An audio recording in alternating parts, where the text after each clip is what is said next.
Hello दोस्तों, आज हम बात करेंगे रिटेल ट्रेडर्स के 5 सबसे बड़े मिस्टेक्स के बारे में जो बार बार रिटेल ट्रेडर्स दोहराते हैं और जिसके कारण भारी नुकसान का सामना करना पड़ता है।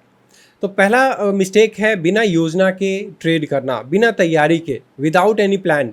तो बिना प्लान के जब आप ट्रेड करते हैं तो आप अपने ट्रेड को अपने दिशा में, डायरेक्शन में नहीं ले जा पाते हैं, आप ट्रेंड को फॉलो नहीं करते हैं, आप अपना स्टॉप लॉस डिसाइड नहीं कर पाते हैं, जिसके कारण आपका बड़ा नुकसान होता है। कोई स्टॉप लॉस नहीं लगाना किसी ट्रेड में, जबकि किसी भी ट्रेडर की सबसे पहली जो योजना होनी चाहिए स्टॉप लॉस डिसाइड करना। आपको किसी ट्रेड में टारगेट का पता हो ना हो, प्रॉफिट कितना होगा ये पता हो ना हो, लेकिन लॉस ज़रूर आप डिसाइड कर सकते हो। आपका लॉस ही, आपका स्टॉप लॉस ही आपके हाथ में है, बाकी टारगेट या मार्केट आपके हाथ में नहीं है। तो सबसे पहले कोई भी ट्रेड लेने से पहले आप डिसाइड कीजिए कि उस ट्रेड में आप कितना लूज़ करने जा रहे हैं। तीसरा सबसे बड़ा मिस्टेक है कि एक बड़ा लॉस जब होता है ट्रेडर का, रिटेल इन्वेस्टर का या रिटेल ट्रेडर का, तो वो समझता है कि एक बड़ी क्वांटिटी अगर मैं ले लूँगा तो 10 या 15 पॉइंट में ही उसका लॉस भी कवर हो जाएगा, प्रॉफिट में भी आ जाएगा।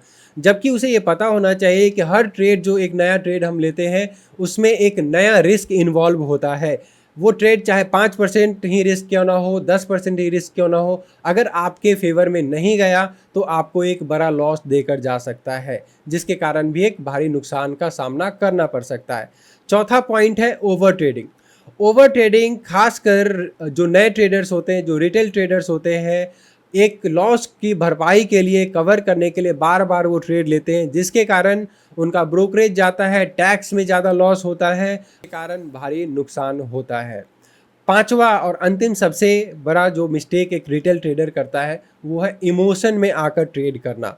इमोशन ट्रेडिंग, जिसके अलग अलग कंपोनेंट्स होते हैं, जैसे ग्रीड होता है, होप होता है, फियर होता है, इन सब के ऊपर अगर किसी का कंट्रोल नहीं है, खासकर अगर रिटेल ट्रेडर है तो उसका इन सारी चीज़ों पे कंट्रोल नहीं होता है, जिसके कारण वो बार बार ओवर ट्रेडिंग के जाल में फंसता है और जिसके कारण उसे भारी नुकसान का भी सामना करना। ऐसे ही वीडियोस के लिए हमारे चैनल को लाइक कीजिए, सब्सक्राइब कीजिए, शेयर कीजिए, कमेंट कीजिए। धन्यवाद।